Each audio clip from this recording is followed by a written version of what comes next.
في مبنى واحد على كوكب الأرض بيخلي العلماء يحتاروا، ويخلي أي حد يقف قدامه يحس إنه صغير جدا، والمبنى ده هو الهرم الأكبر. بس اللي مش هتصدقوا إننا لحد النهاردة مش عارفين جواه إيه بالظبط. في الفيديو ده هندخل جوه الممرات الغامضة ونكتشف أسرار عمرها أكتر من 4500 سنة، أسرار ممكن تغير اللي نعرفه عن الحضارة كلها. قبل ما ندخل جوه الهرم لازم نسأل نفسنا، هو الهرم ده اتبنى إزاي أصلا؟ احنا بنتكلم على أكتر من 2 مليون حجر، كل حجر وزنه من 12 ل 15 طن. يعني لو قلنا إن كل حجر محتاج 10 رجالة علشان يتحرك، فإزاي بقى اتنقل وتركب بدقة تخليك ما تلاقيش فتحة بمليم بين الحجارة؟ في نظريات كتير بتتكلم عن سلالم ضخمة أو منحدرات ترابية أو حتى استخدام المية والزلاجات، بس كل النظريات دي فيها ثغرات، وده اللي بيخلي البعض يقول هل فعلا الفراعنة استخدموا تكنولوجيا متقدمة؟ ده سؤال بيطرح نفسه، ولو انت عارف نظرية معينة ومقتنع بيها اكتبها لنا في التعليقات. لازم نعرف ان موقع بناء الهرم كمان مش عشوائي، اللي اغرب من البناء هو موقع الهرم نفسه. الهرم الاكبر معمول بالظبط على محور الشمال الحقيقي بدقة شبه كاملة، وده في زمن ما فيهوش بوصلة ولا GPS ولا حتى تلسكوبات. كمان الهرم في منتصف اليابسة تقريبا، يعني لو رسمت خريطة للعالم هتلاقيه قريب جدا من مركز الكرة الأرضية. وده بيخلينا نسأل سؤال، هل اختيار المكان ده كان صدفة ولا كان معمول بحسابات فلكية دقيقة جدا؟ في 2017 حصل كشف غريب جدا. فريق بحث دولي استخدم تقنية متطورة اسمها ميوني سكان، والتقنية دي بتقيس الجسيمات الكونية اللي بتعدي من خلال الأجسام الصلبة. والمفاجأة، اكتشفوا فراغ ضخم طوله أكتر من 30 متر فوق الممر الكبير داخل الهرم. يعني في حاجة كبيرة جوه بس مش باينة، ولا حد دخلها، ولا نعرف اتبنت ليه، ولا حتى اتبنت ازاي. جوه الهرم في 3 ممرات رئيسية، الممر النازل والممر الكبير والممر الصاعد، كل ممر ليه اتجاهه وأبعاده الخاصة. الممر الكبير تحديدا شكله مهيب جدا، كأنه متصمم بدقة مش طبيعية، وفي نهايته بنوصل لحجرة الملك اللي جواها تابوت حجري ضخم، لكن ما فيهوش أي كتابات ولا نقوش ولا حتى مومياء. يعني فعليا الحجرة فاضية. ليه؟ الله أعلم. في فتحات تهوية صغيرة في حجرة الملك، وفي سنة 2002 دخلوا روبوت صغير علشان يكتشفها. الروبوت ده وصل لباب صغير من حجر وفيه مقابض نحاس، يعني ممكن يكون وراه غرفة سرية تانية، بس لحد النهاردة مفيش حد فتح الباب ده. ويا ترى الغرف دي فيها ايه بالظبط؟ كنوز، نصوص، حاجة مقدسة؟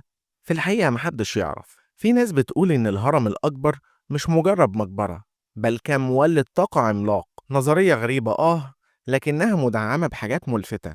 الهرم مبني من الجرانيت اللي فيه نسبة من الكوارتز، وده معدن بيولد كهرباء تحت الضغط. وموقع الهرم مبني فوق طبقات مياه جوفية، يعني كأنك عندك دائرة كهربائية كاملة متكاملة. لو النظرية دي صح يبقى المصريين القدماء سبقونا بآلاف السنين. بعض الباحثين لاحظوا إن الصوت جوه حجرة الملك بيتردد بشكل غريب جدا، والتردد اللي بيطلع بيساوي تردد الطاقة الحيوية زي اللي موجود في الكائنات الحية. يعني الحجرة دي ممكن تكون كانت في الماضي مكان للطقوس أو للعلاج أو حتى التواصل مع عوالم تانية. وده فيه شوية خيال علمي، بس مفيش حاجة مؤكدة، وكل يوم بيمر علينا بيظهر حاجة جديدة. الهرم الأكبر كان معمول علشان يبقى مقبرة للملك خوفو، بس المشكلة إننا ما لقيناش لا مومياء خوفو ولا حتى كنوز ولا نقوش تقول إنه اتدفن هناك أصلا. وده على عكس كل المقابر التانية اللي كانت مليانة كنوز وتماثيل ونصوص دينية. فهل فعلا الهرم الأكبر كان ليه وظيفة تانية، ولا الكنوز اتنهبت من زمان جدا، ولا عمرها ما كانت موجودة أصلا؟ في باحثين بيقولوا إن مقاسات الهرم مش مقاسات عشوائية. يعني مثلا محيط الهرم مقسوم على ارتفاعه بيساوي 3.14، واللي هو باي في الرياضيات. كمان النسبة بين ارتفاع الهرم ونصف قاعدته بتساوي النسبية الذهبية اللي بتتكرر في كل حاجة طبيعية. وده يخلينا نسأل سؤال، هل فعلا الفراعنة أو المصريين القدماء كانوا عباقرة رياضيات، ولا دي مجرد مصادفة متكررة؟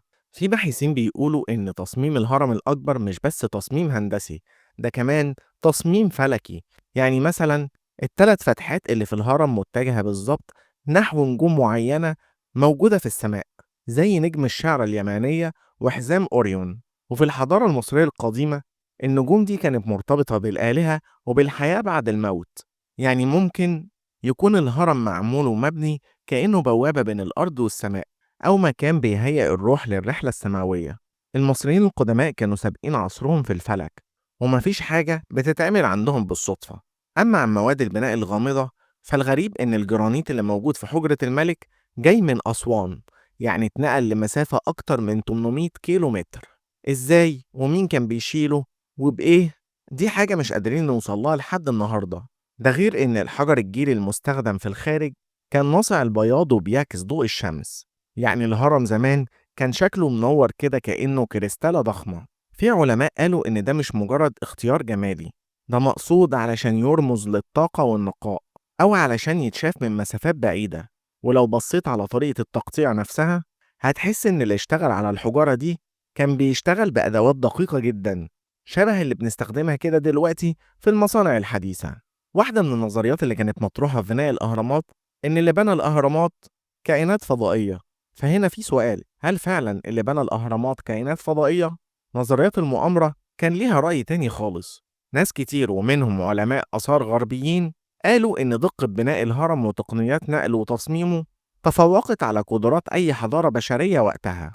ومن هنا طلعت نظرية إن في كائنات فضائية ساعدت الفراعنة، أو عملت لهم تكنولوجيا متقدمة بنوا بيها الهرم. في أفلام كتير ومسلسلات لعبت على الفكرة دي. هل ده حقيقي؟ ولا إحنا بنقلل من عبقرية المصريين القدماء؟ ده سؤال مفتوح، بس اللي نعرفه لحد النهاردة إن محدش يقدر يبني نسخة طبق الأصل من الهرم بنفس الدقة.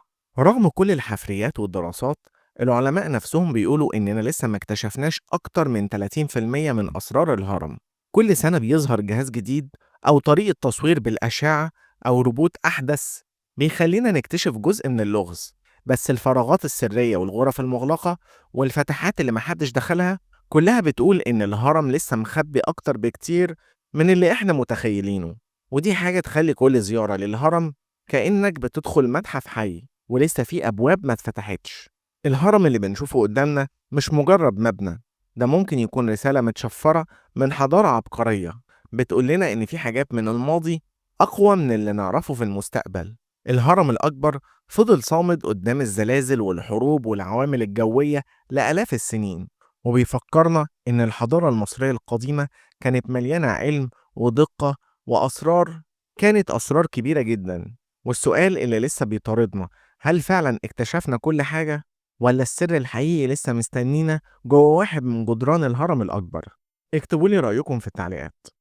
وبس كده، دعمك ليا لايك وشير، ولو انت على اليوتيوب اشترك في القناة وما تنساش تشوف الحلقات اللي فاتت.